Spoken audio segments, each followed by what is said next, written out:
Good evening. This is Esther Hall coming to you with some information about testing.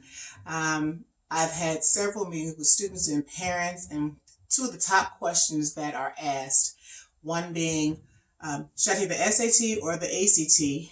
Second question, what is a good score? So, seeing as how that is a question that I've been asked time and time again, I want to share that information with you so that you can also be aware of the differences between the SAT and the ACT to figure out which test is going to be best for you, and then also what is considered a good score. So let's start off with the SAT and the ACT. First, both tests are accepted at all colleges and universities.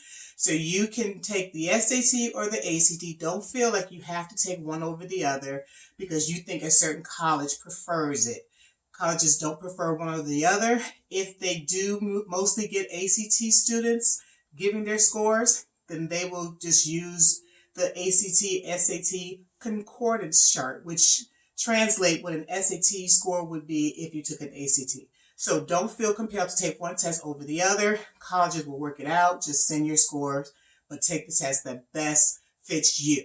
Okay, so being both of those are curriculum based, they test what you have learned in the classroom. SAT is more critical thinking skills, but ACT is more straightforward with their questions. Timing. The SAT takes 3 hours to take, ACT 5 minutes short, 2 hours and 55 minutes. If you add on the 50 minutes for the essay with the SAT, you have 3 hours and 50 minutes, which is almost a 4-hour exam. And then on the other hand, if you take the ACT essay, which is again optional, in both cases, you can take the SAT with the essay or without the essay. Same thing with the ACT. So taking it with the taking the ACT with the essay, that's extra 40 minutes. So you can see that the ACT is a little shorter.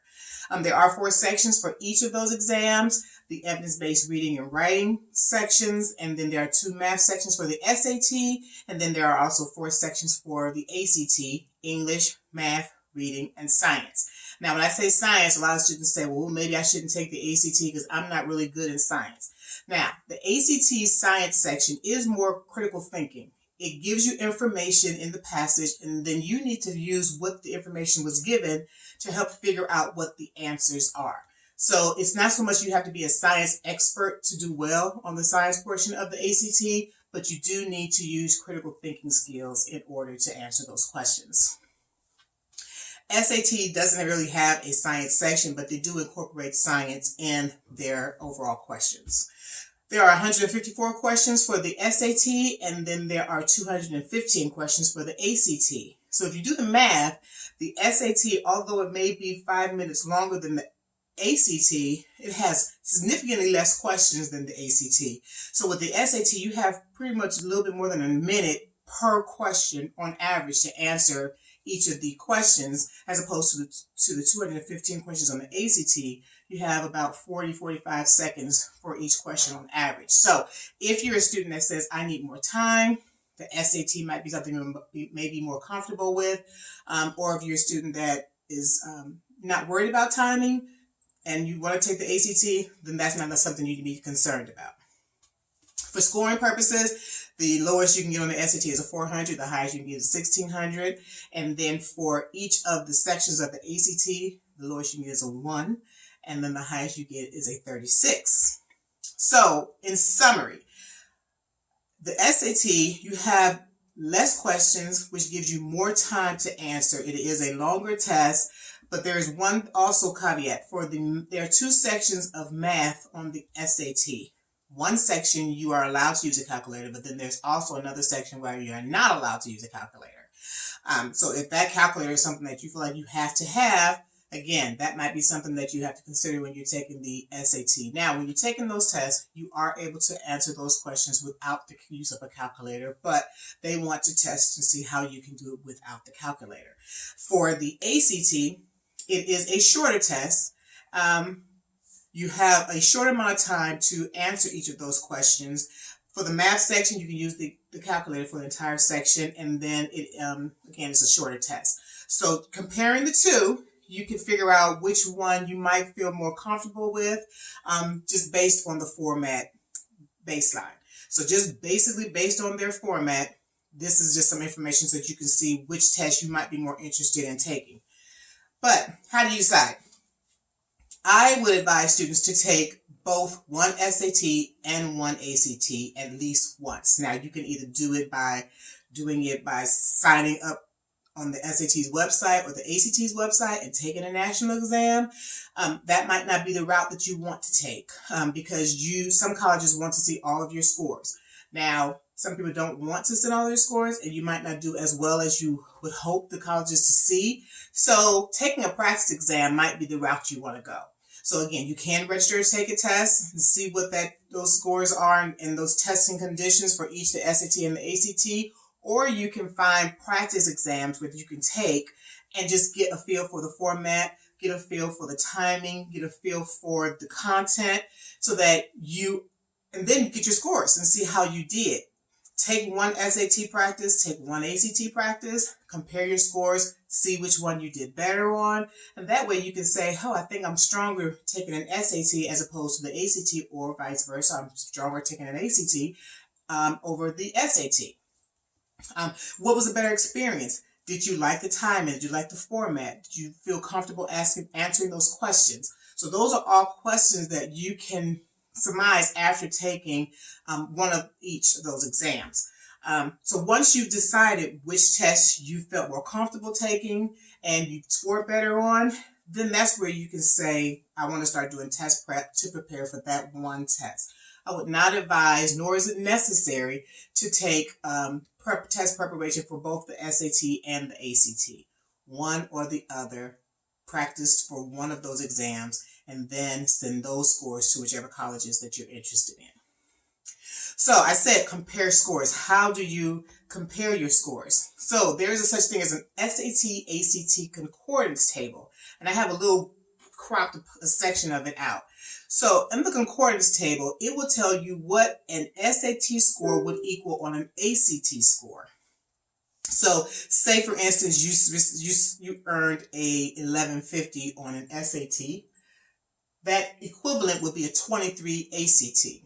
Say you scored a 21 on an ACT, that equivalent would be a 1070. But again, with the range of ACT, it would be a range for SAT as well, for both of those. So you can see what the ranges are.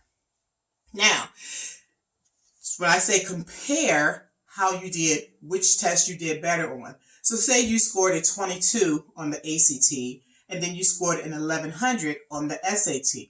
So here you're in this area, you're pretty much scoring the same on the SAT and the ACT. Now say for instance you scored a 20 on the ACT and scored an 1130 on the SAT. So you see here, but then you're over here. So that means that you're stronger on the SAT. So take the practice exams, get those scores, look at the concordance table, see which one you did stronger on, and then that way, that's another key to help you figure out which test you would prefer to take over the other, or at least doing test prep for. So I hope that answers that question as far as which test, the SAT or the ACT. The next question is, what's a good score? And I put good in quotes because good is relative. It just depends on many factors. One factor is, how are you comparing yourself nationally against all the students in the nation that took this test, against all the students in your state? How did you do compared to the students in your state? And then also, how did you do compared to students in your school? So you can find that information out, and I'll go over a couple things in a couple of slides later, but that's one way that you can figure out what your score is, how it compares. So let's scratch out the word good, and let's put, how do you compare to other students applying to colleges, applying for scholarships? So again, what is the average score for the colleges that you plan to attend, or the college you intend to apply to? Sorry, it's late. So what is the average score to those colleges? So if you have a list of colleges that you're interested in, you should be able to find out what their average SAT or ACT scores are. Now, there are some colleges that are test optional, which means you can choose to send those scores, or you can say, I don't want to send those scores, and they'll be able to make their decision based on all the information that you sent, and they will not rely on your scores. Okay, so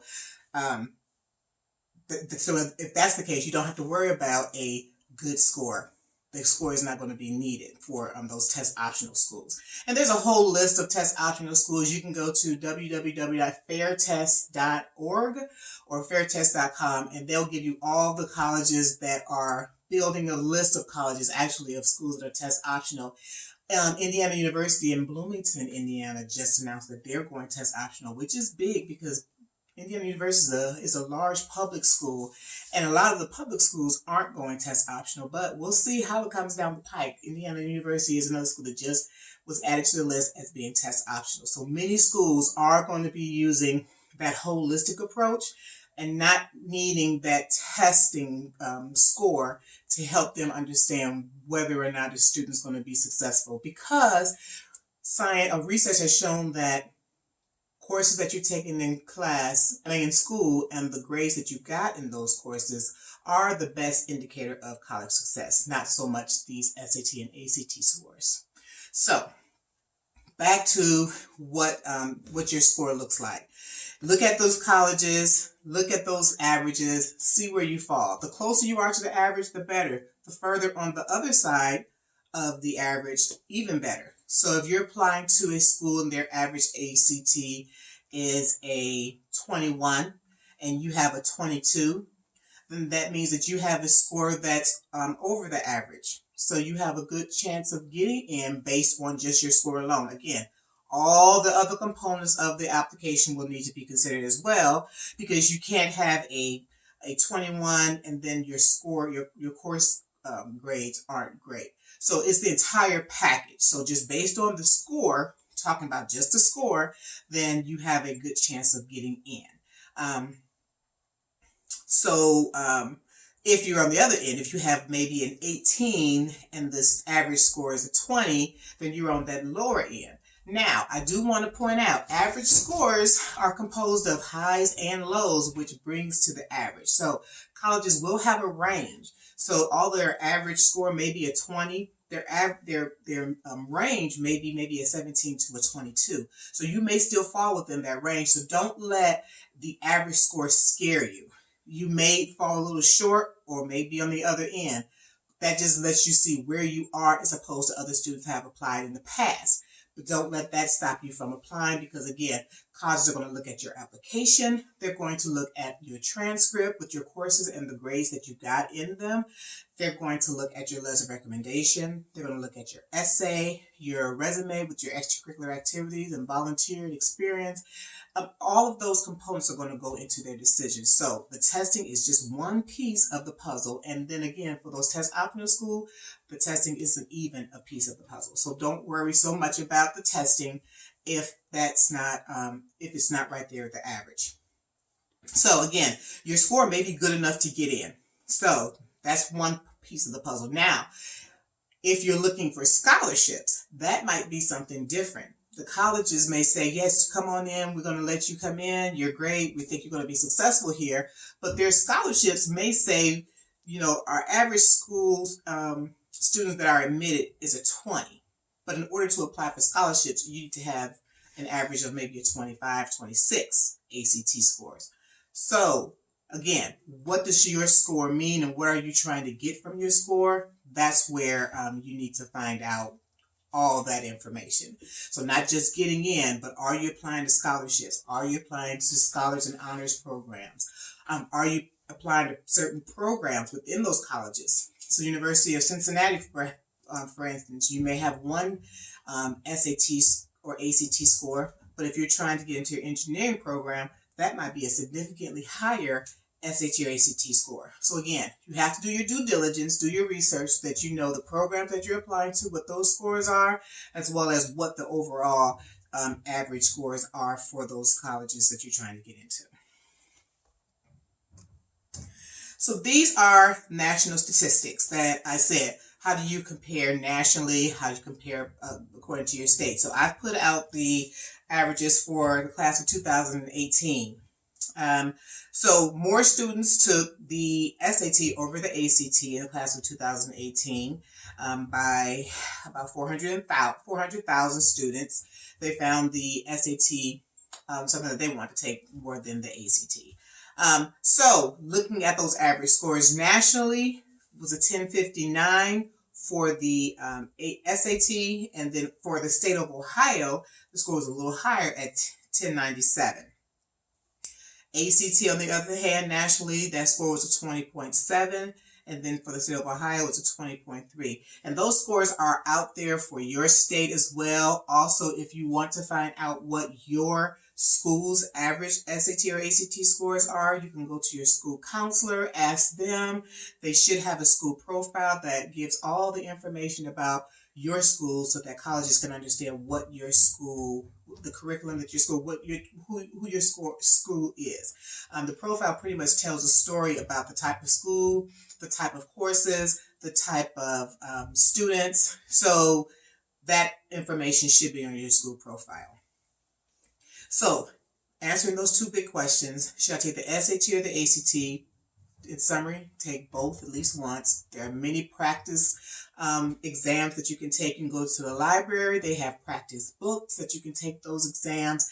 You can go to Princeton Review or Kaplan, and there are many other services out there that offer free practice tests that you can go to an actual site and take it in a real testing environment and take that test and see how you do.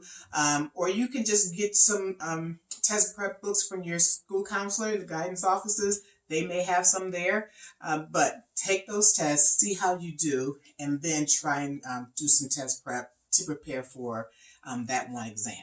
And then also, what's a good score? We're going to change that to what's a good enough score, good enough to get in, good enough to get scholarships, good enough to get into the different programs. You just have to compare how you are scoring to the students that have applied to those programs in the past. So I hope that this gives you a little bit of an eye-opener on deciding which test to take, if you need to take tests. And just one more thing, as far as test optional schools, you may have a list of schools right now that are all test optional. And that's great, but it's a long time now. If you're a junior, you have a while before you're an actual senior, and you may come across a school that you fall in love with, but they want those scores. So it's good to just take it once. At least you have a score, so that if you happen to, at the last minute, find a school that you're really interested in and they want those scores, at least you have some and you don't have to feel rushed to run out and take an SAT or an ACT. So that's the end of this video. I hope you found this information helpful. I will be back with our next video at some point, but just subscribe. That way when I upload a video, you will get a heads up that there's some more information I wanted to share with you. And if you have any questions, just leave them in the comments and I'm happy to help, or you can email me. My email information is up on the page. Take care. We'll see you next time.